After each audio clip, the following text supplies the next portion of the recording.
time and succession are not a part of his reality. They are created things that are subject to him.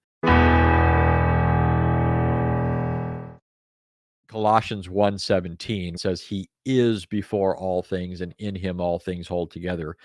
There, whereas Paul could have used the past tense and it would have been sufficient to make the point, he could have said he was before all things. He nevertheless doesn't. He says he is before all things. He uses the present tense, which indicates that Christ is not only eternal, but supratemporal. He exists above the temporal order. Time and succession are not a part of his reality. They are created things that are subject to him. He's the creator of the ages. In fact, as another text says, Hebrews 1, through him the ages were made, or the worlds were made. Hebrews 1:10 quotes Psalm 102, where it says, in the beginning, O Lord, you laid the foundations of the earth, the heavens, the work of your hands. They're going to perish, but you'll remain the same. Your years will never end. The idea is that God, according to the psalmist is saying that God is eternal in contrast to the temporal changing world. The world is going to change. It's going to be rolled up like a garment, but God will remain the same because he's eternal. And the author of Hebrews is applying that to Jesus. And then he has the inclusio at the end of the book when he says, Jesus Christ the same yesterday, today, and forever. You also have Micah 5:2, which says that his goings forth are from the days of old, even from the time of eternity. You have John 1:1, where there's this obvious contrast between the Word who was and everything else which became. In the beginning was the Word.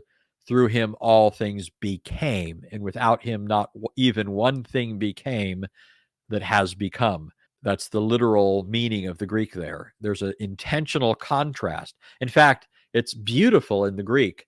And I just wish it so often that translators wouldn't try to be smarter than the Greek text they're translating, because it's beautiful in the Greek. And it's not like, it can't be expressed in English. There's some things that are lost no matter which direction you're going in translation, right? From English to Hebrew or Greek. Every languages have their idioms and their nuances and all this, but there's still things you can express that aren't that difficult to do. But in John 1, there's this continued, sustained contrast between the Word and everything else.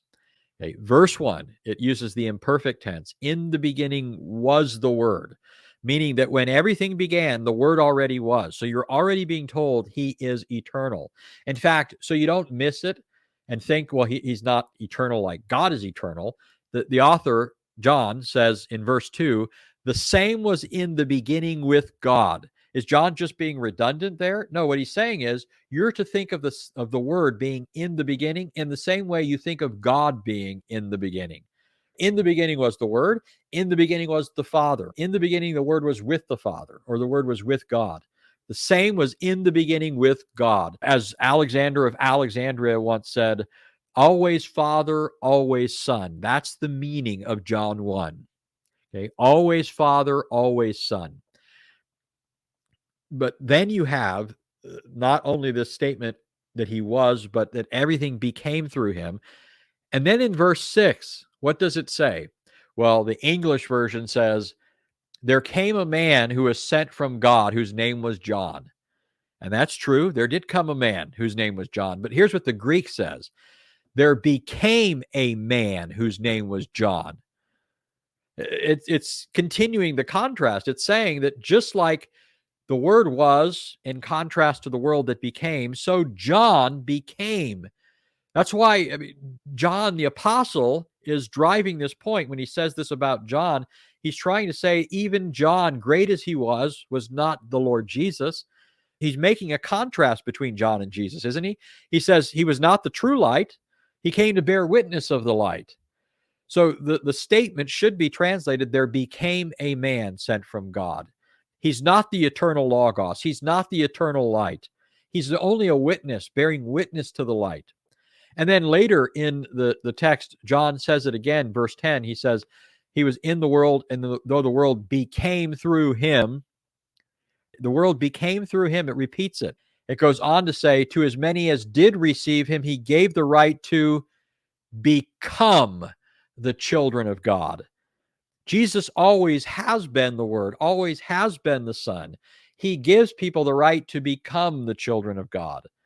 Okay, this is a sustained point being made by John in the prologue. It's so unfortunate that the force of this isn't carried over into the English when it could be. So, Scripture's replete with evidence for Christ's eternality.